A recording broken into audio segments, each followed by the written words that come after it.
Thanks for taking the time to join me on my channel, Nigel's View on Things. How you doing? How you keeping? Hope everybody's safe and sound where you are. In today's video, we're going to be looking at technology in our skies. This is the third video in the series, and for the first two, I'll leave the links to those in the description box down below. To get a better context and understanding of what's going on in this picture, we really need to cover some old ground, some of which you may have seen before. Let's have a look. Interesting. And we haven't had decent weather to work and experiment with this, learn it more. But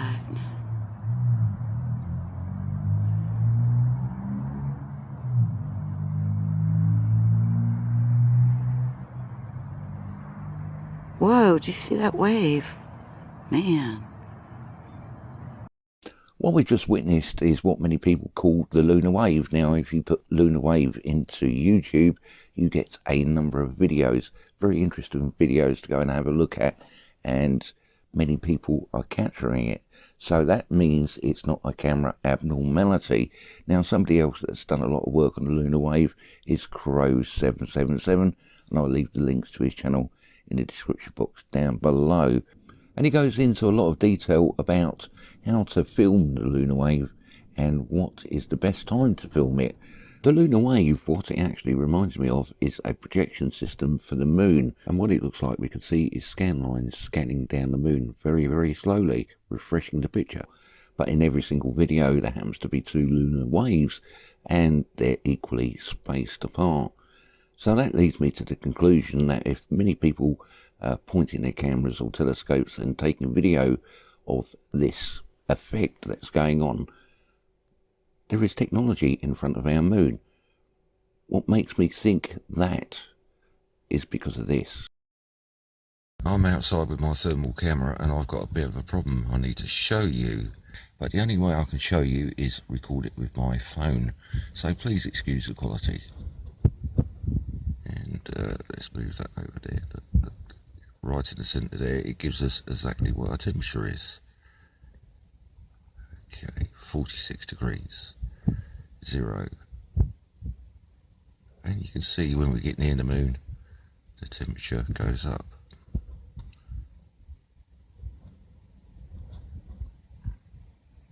-39 degrees. If we move it up here, -38. If we move it down there, it's -38. If we move it over there, it's -38.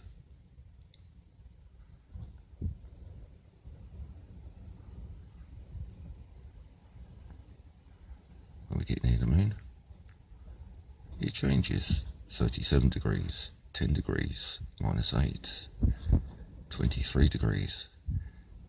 And that should happen because we got 45 degrees.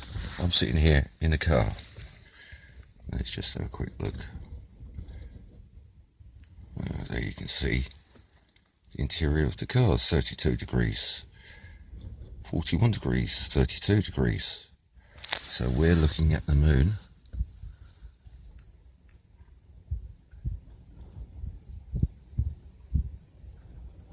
-38 degrees minus, and it 46 degrees. Is that at all possible? You can see the moon reflecting off. It's a bit windy, but what I'm trying to say is you can see the moon reflecting off the roof. For all those people that would like to know what thermal camera I'm using a Seek Reveal Pro, maybe the world's best thermal camera. It must be, because many times I've pointed it towards the moon and got temperatures in excess of 40 degrees. I find that highly suspect because the moon is 240,000 miles away, so we're told.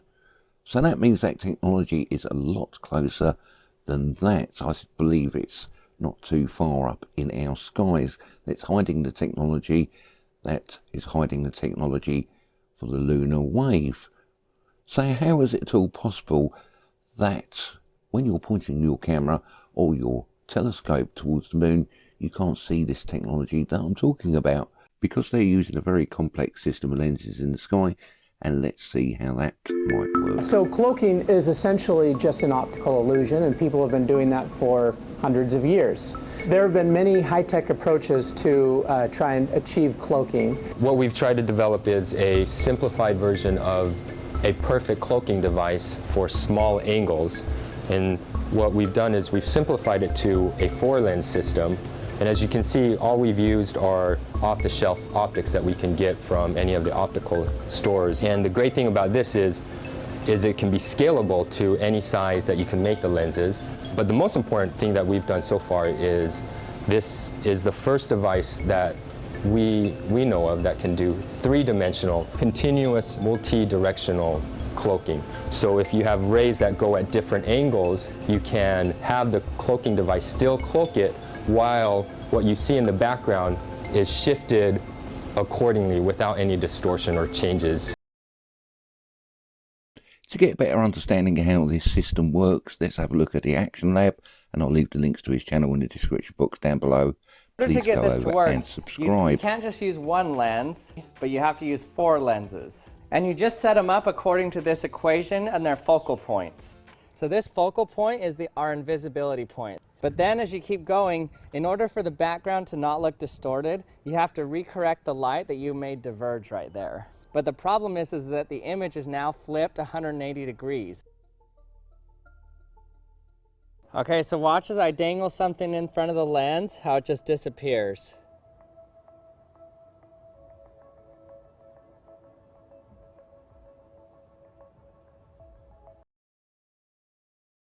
Technology.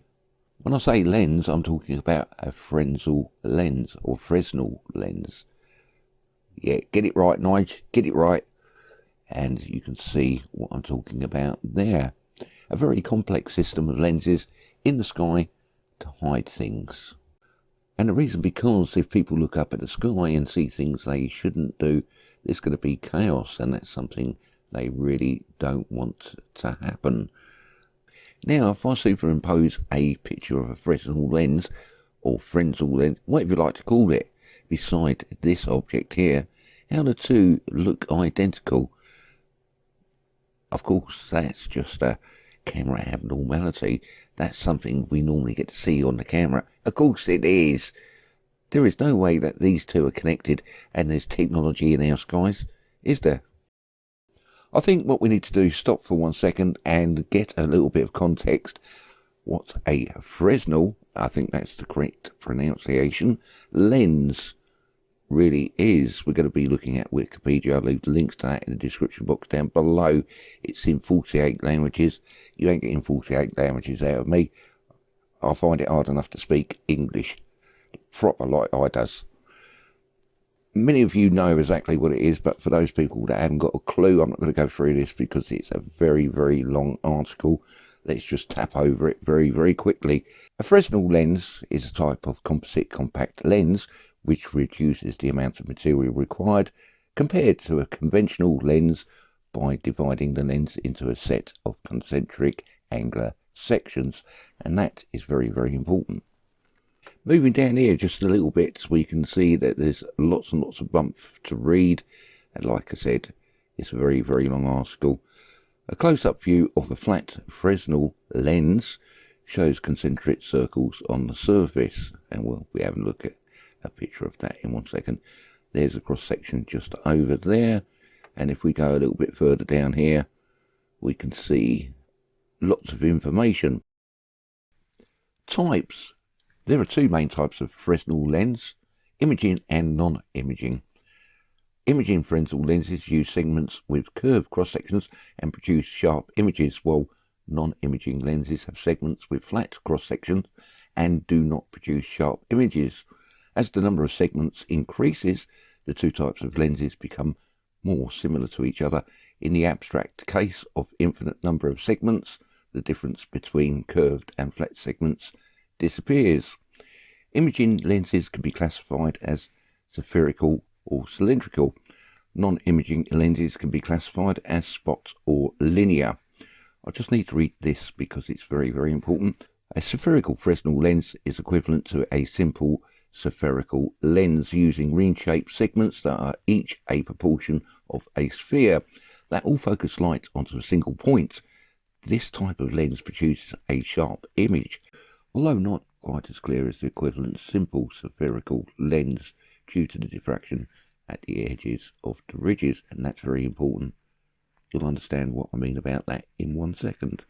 There's plenty more information on this page, but as we're 10 minutes into the video and it's going to end up being extremely long, I'll let you read it at your leisure. We're looking at a face-on view of a Fresnel lens. Now, if you're taking a picture, taking a video, or looking at a picture and you want to know if you're looking at a lens system, there is one very easy way to tell. We have an outside line and we have an inside line, and 99% of the pictures you will look at, you will have that inside line. That actually denotes that we're looking at a lens system in the sky. The clip we're just about to see is from 2020 St. Clements East WREN network. I'll leave links to that in the description box down below, and we're not going to be talking about the flashing sun because that's just a normal thing to see on camera. Of course it is. We're here to see that lens and that line that I was talking about. We could see the reflection of what's going on over there up here, and we could see that line just there. If we look up at the sky, we're not going to see anything at all. The only reason we can see that is because the camera is just more sensitive than our eyes, and it can see in a spectrum of light that we cannot. But there you go. There's that line just there. Maybe a little bit more obvious.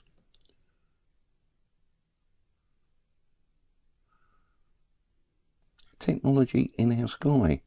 Of course, what we're looking at is a raindrop and a reflection of what's going on just there. Of course it is. The only problem is it's not raining. Before we actually look at the next clip, I need to remind you of this. Due to the diffraction at the edges of the ridges. Now, for all those people that want reference to what that actually means, I'll leave the link to the Wikipedia page down below in the description box. Nice and simple for everybody to find, and for everybody else that wants to watch it instead of read it, let's have a look at the video. Mount Laguna South 2001, links to this in the description box down below, WREN cameras. And we're looking at this number of points to be made. This black dot is not a seamless sensor overload, that is our sun simulator. No sun, no life, don't even get me started. Dealt with this many times, and most probably going to be dealing with that in another video. Watch how these clouds suddenly drop a number of times through the video. I find that quite strange. That is not a lens flare, that's a projected image. It doesn't act in the same manner. And also watch Charlie Boy go across the sky trying to hide what's up there in the sky. Let's have a quick look at this clip. And we've got this lovely water vapour coming past, and we can see that the lens is just there. There happens to be another object with a shine on it. It looks like it has a sheen or a shine, but that could be another lens system tracking with our sun and sun simulator. Also talked about these red dots, and I made a video about it. If I remember, I will stick a link in down below. So, Fresnel Lens, we can see the Fresnel Lens just there, and we've got the banding going across.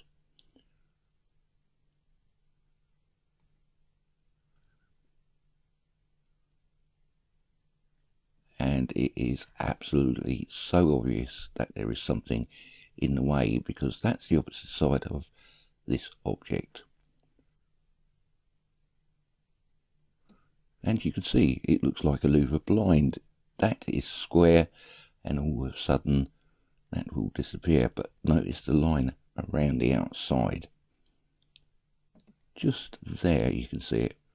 And when this object goes the other side of there, you'll see the termination of, well, you can see it just there. Fresnel Lens, 100% in the sky, technology hiding things right in front of our faces. And here comes Charlie Boy trying to hide what's there. What we've actually just witnessed is diffraction at the edges of the ridges. Look at that, science in action. We're looking at Coldfoot Southwest. The year is 2016 and the time's up there. FAA advisory weather camera, and first glance we're looking at an object in the sky that's interacting with that lovely water vapour that comes out of planes and turns into clouds. Of course it is. It could be anything else at all. If we take a closer look, we can see there's a line just down there, inner and outer line. That tells me that that is a Fresnel lens. There happens to be another one down there, and we can see that line again. Yet again, technology hiding things in the sky. But I've got to say, it looks like a planet, and something that close would cause us a real bad day. They've absolutely trashed the sky. Many people don't even look up, and the rest of them are just not interested. What did you say? I was just reading my notification off Facebook. Did you know that Sarah? Now we've got a better context and understanding what a Fresnel lens really is. Let's have a look at the first picture. What is right with this in any way, shape or form? It looks like a Martian landscape. And what is going on with our moon? Looking up here, it looks like we've got two planets. 1, 2.